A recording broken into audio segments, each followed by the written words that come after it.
जा रखे होंगे सेल इंजरी को लेके। तो सेल इंजरी पैथोलॉजी का हमारा फर्स्ट टॉपिक है, जो कि अंडरस्टैंडिंग का बहुत ज्यादा बेसिक चीज है। इसको आपको समझ में आना ही आना चाहिए, ठीक है। तो सेल इंजरी को हम आज से स्टार्ट करते हैं और इसको समझने की कोशिश करते हैं। तो इसका जो मोस्ट कॉमन कॉज होता है सेल इंजरी का, वो होता है हाइपोक्सिया। हाइपोक्सिया मतलब क्या होता है? Decrease in oxygen. This is the main thing.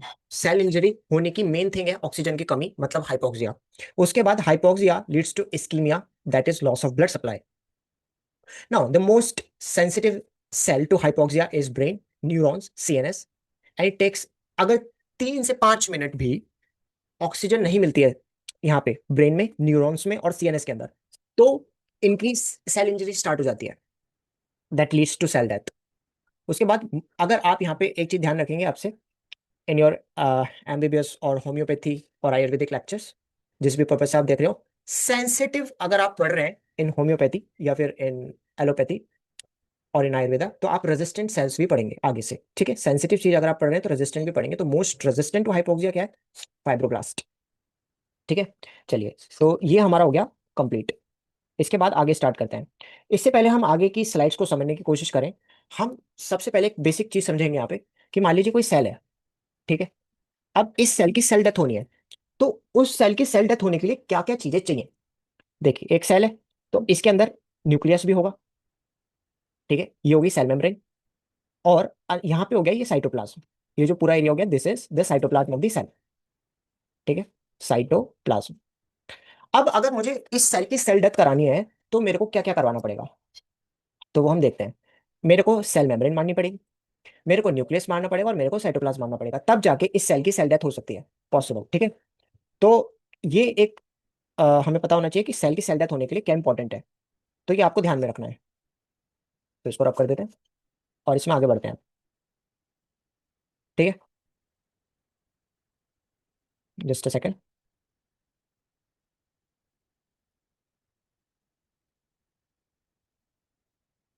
हाँ, तो अब नेक्स्ट स्लाइड पे आते हैं हम। तो इसमें हम देखते हैं यहाँ पे कि कोई भी सेल की सेल इंजरी होने के लिए ये फेस होता है। सबसे पहले नॉर्मल सेल है, अगर उसमें इंजरी होती है, तो कोई भी चीज में अगर इंजरी हुई तो वो सबसे पहले उससे कोप अप करने का ट्राई करेगी, मतलब अडेप्ट करने की कोशिश करेगी। तो जैसे ही ऑक्सीजन सप्लाई कम हुआ, ऑक्सीजन का लेवल कम हुआ, उसमें नॉर्मल सेल में इंजरी हुई उसकी वजह से, तो सेल अडेप्ट करने की कोशिश करती है। और जैसे ही सेल अडेप्ट करती है, या तो अडेप्ट कर लेगी तो वापस नॉर्मल हो जाएगी वो, ठीक है। लेकिन अगर वो अडेप्ट नहीं कर पाई, अगर अडेप्टेशन फेल हो गई, तो वो रिवर्सिबल सेल इंजरी में चला जाएगा। मतलब सेल इंजरी तो हुई है, लेकिन वो वापस अपने आप को हील करके नॉर्मल सेल बन जाएगी। अगर इंजरी कंटिन्यू कर गई उसके बाद भी, तो इरिवर्सिबल सेल इंजरी होगी, जिसके बाद सेल डेथ कंफर्म है, ठीक है। तो चलिए इसको आगे बढ़ाते हैं स्लाइड को, और समझते हैं दो टाइप की सेल इंजरी हमारे पास, एक है रिवर्सिबल सेल इंजरी और एक है इरिवर्सिबल सेल इंजरी, ठीक है, रिवर्सिबल और इरिवर्सिबल। तो सबसे पहले हम रिवर्सिबल पढ़ेंगे। तो इसका मोस्ट कॉमन कॉज क्या है? Decrease in oxygen supply. Hypoxia हुआ, वही ऑक्सीजन की सप्लाई डिक्रीज हुई, तो माइटोकॉन्ड्रिया डिस्फंक्शन हो जाएगा। अब mitochondria power house of cell, ये तो सब पढ़ते हैं 12th क्लास में, 11th क्लास में, 9th क्लास में। पावर हाउस ऑफ सेल कहते हैं इसको, पावर हाउस ऑफ सेल, ठीक है। अब माइटोकॉन्ड्रिया तीन चीजें करवाएगा यहाँ पे। एक तो sodium potassium ATPase pump normal work करता है माइटोकॉन्ड्रिया की वजह से, एक नॉर्मल ग्लाइकोलाइसिस होती है, और एक हमारा प्रोटीन सिंथेसिस होता है, ठीक है। तो चलिए इसमें इसको समझने की कोशिश करते हैं कि क्या होगा। तो इसके लिए एक आपको सबसे पहले हम सोडियम पोटेशियम एटीपीएस के बारे में समझेंगे। तो इसमें क्या रहता है?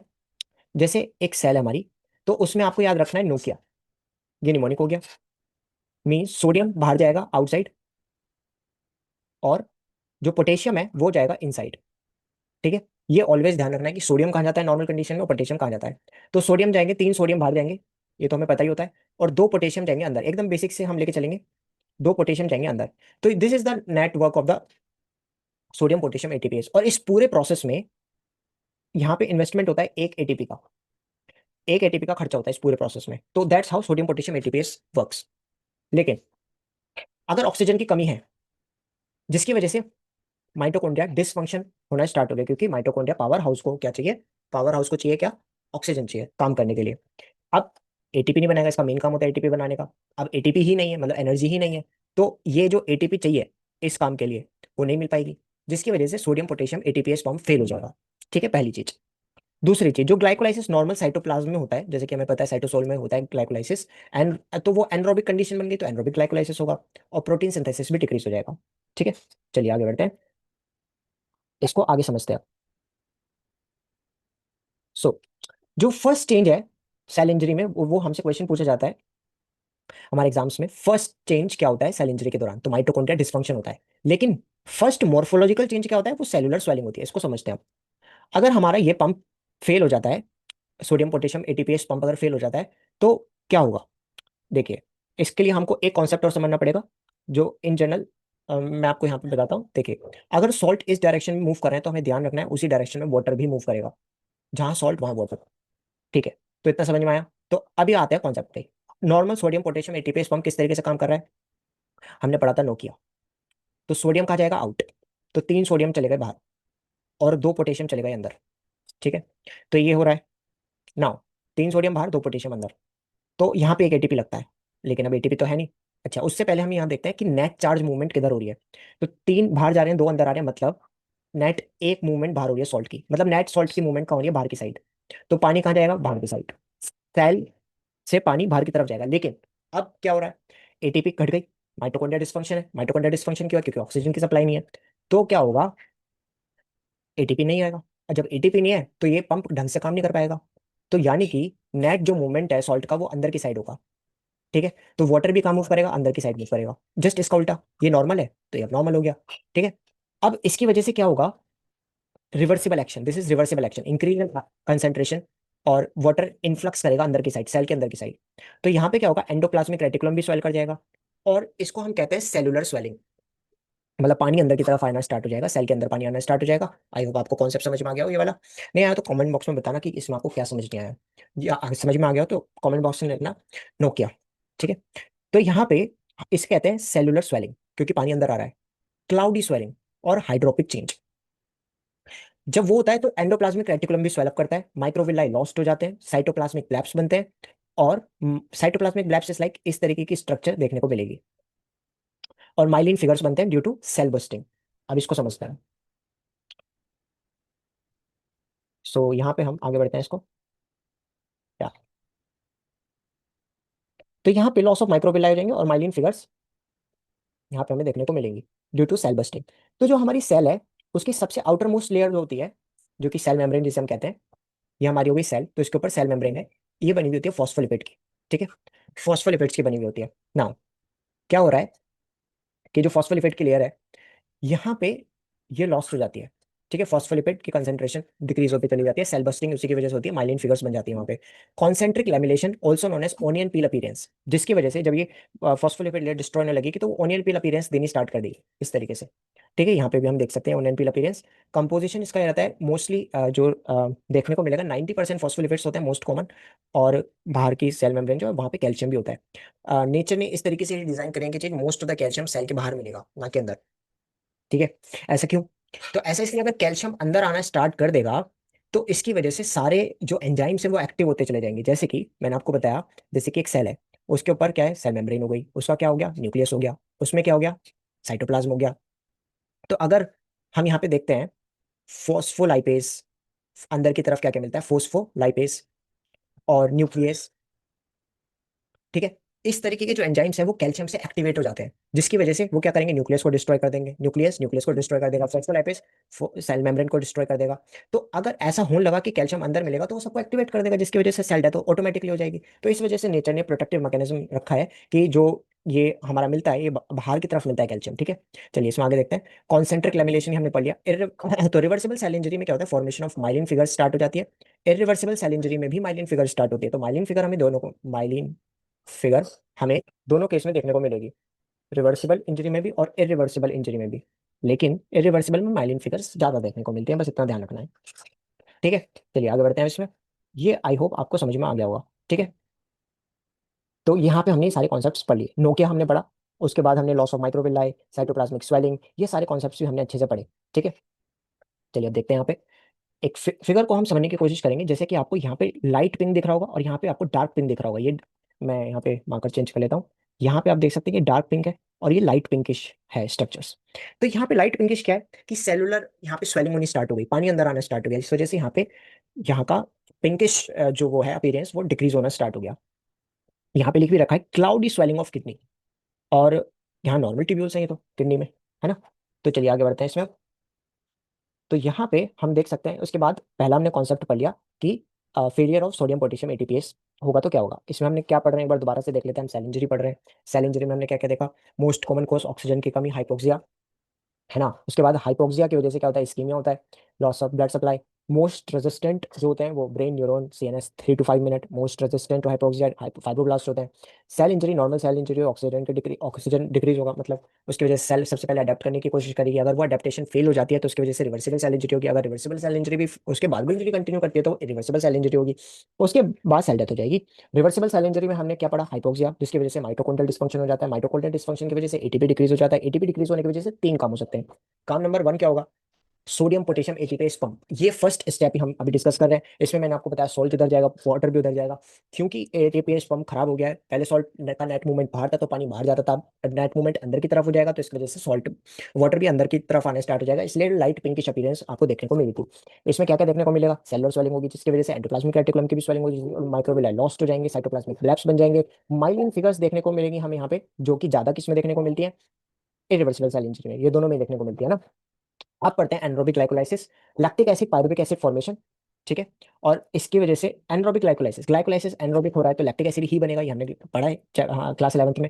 पायरुविक एसिड फॉर्मेशन हो जाएगी। अब एसिड बन रहा है तो पीएच तो ऑटोमेटिकली क्या हो जाएगा, पीएच डिक्रीज हो जाएगा, इसी को हम एसिडिक पीएच कहते हैं। इसे कहते हैं पीएच डिक्रीज। यहाँ पे न्यूक्लियर क्रोमेटिन क्लम्पिंग देखने को मिलेगा। और लास्ट हमारा एक और था, प्रोटीन सिंथेसिस डिक्रीज हो जाएगा, क्योंकि एंडोप्लाज्मिक रेटिकुलम जो हमारे पास होता है, गोल्जी बॉडी जो हमारे पास होती है, ठीक है, उसके एंडोप्लाज्मिक रेटिकुलम जो हमारे पास होता है, एंडोप्लाज्मिक रेटिकुलम के ऊपर जो प्रोटीन मिलते हैं, तो उसकी वजह से इस अपीयरेंस को हम कहते हैं आरईआर, रफ एंडोप्लाज्मिक रेटिकुलम। लेकिन अब प्रोटीन डिक्रीज हो गया तो इस वजह से ये डिटैच होने स्टार्ट हो जाएंगे, ठीक है। डिटैचमेंट की वजह से प्रोटीन सिंथेसिस क्योंकि डिक्रीज हो गया है तो राइबोसोम डिटैच होने स्टार्ट हो जाएंगे। और हमने पढ़ा ही था कि राइबोसोम्स यहाँ पे प्रोटीन सिंथेसिस का काम करते हैं, तो प्रोटीन सिंथेसिस तो हो नहीं पाएगा क्योंकि डिटैचमेंट हो रही है, फैट प्रोडक्शन इंक्रीज हो जाएगा इसकी वजह से। ये इंपॉर्टेंट है फैट प्रोडक्शन। जनरली हम इसको ऐसे समझ सकते हैं कि एक चीज डिक्रीज हो रही है तो इक्विलिब्रियम में दूसरी चीज इंक्रीज होगी, तो यहाँ पे फैट प्रोडक्शन इंक्रीज हो जाएगा, ठीक है। नाउ हमारा सेल इंजरी खत्म। सेल इंजरी का first part reversible cell injury हो गया खत्म। इसके बाद हम देखेंगे इरिवर्सिबल सेल इंजरी में क्या होता है। तो इरिवर्सिबल सेल इंजरी में क्या होता है कि मैंने आपको जैसे कि पहले बताया कि यहाँ पे तीन चीजें होती है। कैल्शियम इनफ्लक्स क्यों नहीं होता इन जनरल, वो हमने पढ़ा, क्योंकि अगर वो अंदर आ गया तो एक्टिवेट कर देगा एंजाइम को, फोस्फोलिपिड्स वाले एंजाइम को, फोस्फोलाइपेज को एक्टिवेट कर देगा, प्रोटीएज को एक्टिवेट कर देगा, न्यूक्लियस को एक्टिवेट कर देगा, न्यूक्लियस न्यूक्लियस को तोड़ेगा, प्रोटीएज प्रोटीन को तोड़ेगा, फोस्फोलाइपेज सेल मेम्ब्रेन को तोड़ेगा। और सीवियर माइटोकॉन्ड्रियल डैमेज में अमोर्फस फ्लोकुलेंट डेंसिटी देखने को मिलेगी, कैल्शियम माइटोकॉन्ड्रिया में चला जाएगा, इरिवर्सिबल सेल इंजरी में ही देखने को मिलेगा ये आपको, ठीक है। न्यूक्लियर चेंजेस क्या होते हैं सेल इंजरी के दौरान, इसे आप पीके से याद कर सकते हैं। पहला है पिक्नोसिस, दूसरा है कैरियोलेक्सिस, लास्ट है कैरियोलाइसिस।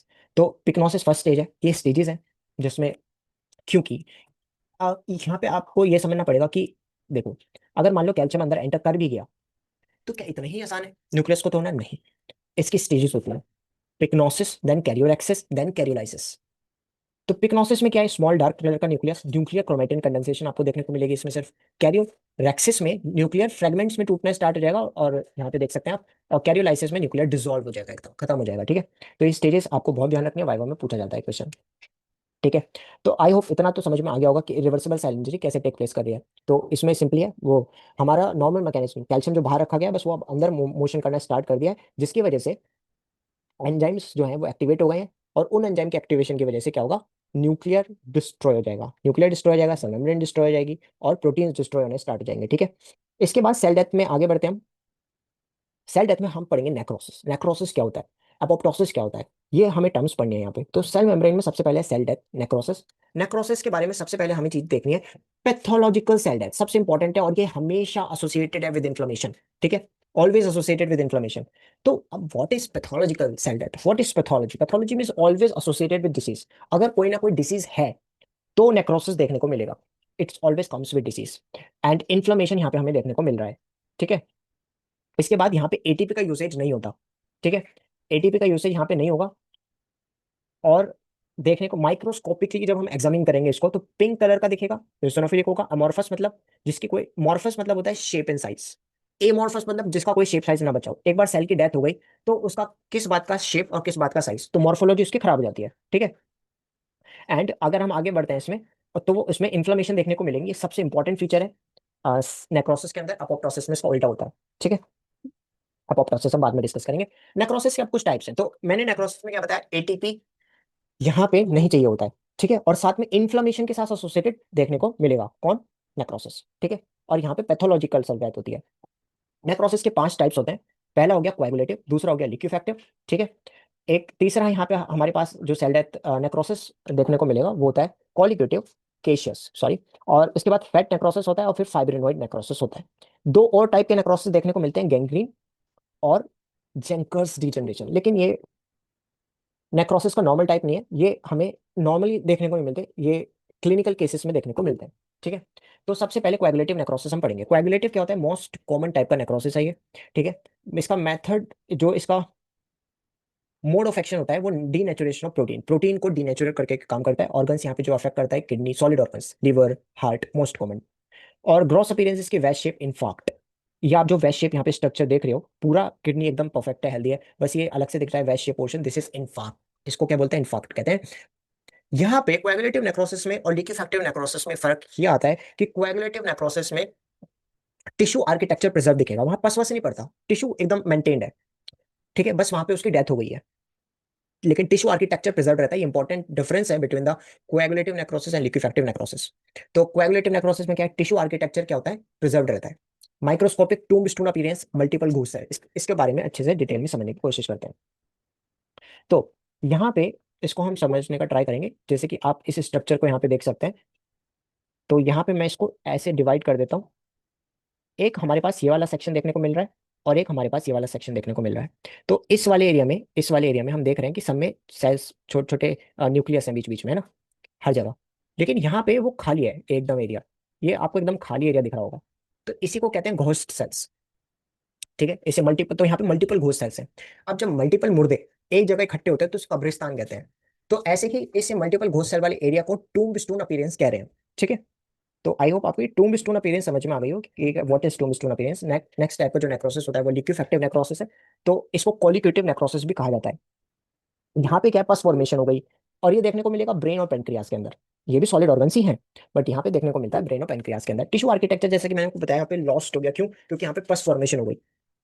जैसे कि हम यहाँ पे देख भी पा रहे हैं कि ब्रेन में यहाँ पे साफ साफ पस पड़ी हुई है, तो टिश्यू का स्ट्रक्चर ही बिगड़ गया, टिश्यू का आर्किटेक्चर प्रिजर्व नहीं रहा, ठीक है। हाई एंजाइमेटिक लेवल्स की वजह से ऐसा होता है यहाँ पे, और टिश्यू आर्किटेक्चर लॉस हो जाता है, एग्जाम्पल पस वगैरह पड़ने की वजह से ऐसा देखने को मिलता है। अगला केशियस है। Caseous is the combination of both coagulative necrosis and liquefactive necrosis.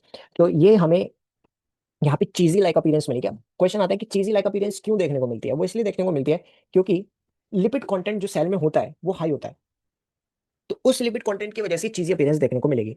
और ये देखने को कहाँ कहाँ मिलता है, ये टीबी में देखने को मिलता है, फंगल इन्फेक्शन जैसे कि हिस्टोप्लाज्मोसिस और कॉक्सिडियोआइकोमाइकोसिस, और सिफिलिस में देखने को मिलेगा। इन जैसी कंडीशंस में हमें देखने को मिलता है, ठीक है। इसके बाद हम आगे आते हैं। हमारे 3 टाइप के नेक्रोसिस हो गए। जो हमारा फर्स्ट वाला था कोएगुलेटिव, दूसरा वाला था लिक्विफैक्टिव कॉलिगेटिव, उसमें हमने पढ़ा हाइड्रोलाइटिक एंजाइम्स की वजह से टिश्यू आर्किटेक्चर प्रिजर्व नहीं रहता, बस फॉर्मेशन हो जाती है। केसेस में दोनों का मिक्सचर हो गया, बट ज्यादा कोएगुलेटिव भी होता है। अगला है फैट नेक्रोसिस। कोई लाइक ब्रेस्ट में कोई लाइक एकदम से शॉक की वजह से ऐसा होता है, कोई डैमेज की वजह से fatty organ, breast, omentum etcetera. यहाँ पे इसके एग्जांपल्स, ब्रेस्ट में कोई ट्रॉमा या ओमेंटम में कोई ट्रॉमा या ओमेंटम की स्ट्रक्चर बना रखी है यहाँ पे। So I am writing this here, this is omentum, okay. तो ओमेंटम में यहाँ पे हम देख सकते हैं एक चौकी व्हाइट अपीयरेंस, यहाँ पे कैल्शियम डिपोजिशन दिख रहा है, फैटी एसिड, फैट टूटेगा तो फैटी एसिड बनाएगा और कैल्शियम बनाएगा, जिसकी वजह से चौकी व्हाइट अपीयरेंस देखने को मिलेगी, जिसकी वजह से हम बता सकते हैं दिस इज फैट नेक्रोसिस। हालांकि ऑर्गन्स फिक्स है यहाँ पे, जैसे कि ब्रेस्ट हो गया, ओमेंटम हो गया, यहाँ पे ये देखने को मिलता है, ठीक है। अब यहाँ पे आप देख सकते हैं पैनक्रियास। पैनक्रियास का काफी इंटरेस्टिंग कॉन्सेप्ट है। तो पैनक्रियास को अगर मैं यहाँ पे कंसीडर करूँ, तो पैनक्रियास में क्या होता है, तो पैनक्रियास में एक होता है बाहर की साइड की स्ट्रक्चर पैनक्रियास के, और एक होता है अंदर, ठीक है। तो जो बाहर होता है, आउटर वाला होता है, उसमें किस टाइप का नेक्रोसिस देखने को मिलेगा, और इंटरनल पैनक्रियास में किस टाइप का नेक्रोसिस देखने को मिलेगा, ये क्वेश्चन है। फैट नेक्रोसिस कहाँ देखने को मिलता है, और आपका यहाँ पे दूसरे टाइप का नेक्रोसिस जो कि हम कॉलिक्यूटिव नेक्रोसिस कह सकते हैं, लिक्विफैक्टिव नेक्रोसिस कह सकते हैं, वो देखने को मिलता है। ठीक है। अगर डैमेज अंदर की साइड हो रहा है पेनक्रियास के अंदर, तो वहां पे लिक्विफैक्टिव कॉलिगेटिव नेक्रोसिस देखने को मिलेगा। अगर बाहर की साइड डैमेज हो रहा है तो वहां पे फैट नेक्रोसिस, क्योंकि फैट टूट रहा है तो फैट नेक्रोसिस देखने को मिलेगा वहां पे। नेक्स्ट आता है fibrinoid. This is because of the antigen antibody reaction. यहाँ पे आप इसमें poly arthritis nodosa, arteritis nodosa, rheumatic heart disease, Aschoff body बनते हैं यहाँ पे, एसएलई और मैलिग्नेंट हाइपरटेंशन, ये एग्जांपल्स याद रख सकते हैं। उसके बाद हम नेक्रोसिस में यहाँ पे बेसिक कंप्लीट हो गया। अब क्लिनिकल दो केसेस हैं, गैंग्रीन। गैंग्रीन का पेशेंट आपको अलग से पता चल जाएगा जब भी कोई पेशेंट ऐसा एनकाउंटर होता है हॉस्पिटल के अंदर, तो काफी ज़्यादा महक आती है, सडन एकदम, बहुत नेक्स्ट लेवल सडन आती है। तो यहाँ पे हम उसको देख लेते हैं। नेक्रोसिस दो टाइप का गैंग्रीन होता है यहाँ पे। फाउल स्मेल ब्लैक टिश्यू होता है ये, जो कि देखने को भी मिल रहा है यहाँ पे हमें। और एक वेट गैंग्रीन होता है, ड्राई होता है वेट होता है। तो ड्राई में ऑब्वियसली कोएगुलेटिव नेक्रोसिस देखने को मिलेगा, और वेट गैंग्रीन में लिक्विफैक्टिव कॉलिगेटिव नेक्रोसिस देखने को मिलेगा। इसका कॉज क्या है? Blood supply defect. यहाँ पे इन्फेक्शन भी हो जाता है वेट गैंग्रीन में। और line of demarcation, this is very important term, line of demarcation यहाँ पे आपको देखने को मिलेगी कि ये वाला एरिया खत्म हो चुका है। ठीक है। इसका ऑप्शन यही रहता है कि इसको हटाना ही पड़ता है। ठीक है। तो ये हमारा हो गया गैंग्रीन। और लास्ट है जेंकर्स डिजनरेशन। ये भी कोएगुलेटिव टाइप का नेक्रोसिस है, जो कि टाइफॉइड और एंट्रिक फीवर में देखने को मिलता है। स्केलेटल मसल का नेक्रोसिस होता है, मसल अफेक्टेड यहाँ पे रेक्टस एब्डोमिनिस, जो कि एब्डोमेन में मिलती है हमारे, और डायफ्राग्मेटिक मसल्स, ये दो अफेक्ट होती है यहाँ पे। तो घोस्ट सेल्स हमने पढ़ लिया यहाँ पे, टोम्बस्टोन अपीयरेंस और पैनक्रियास का मैंने आपको समझा दिया। तो आई होप आपको ये नेक्रोसिस और reversible cell injury, reversible cell injury और basics of the cell injury समझ में अच्छे से आ गया होगा। Stay tuned for more such lectures and bye bye.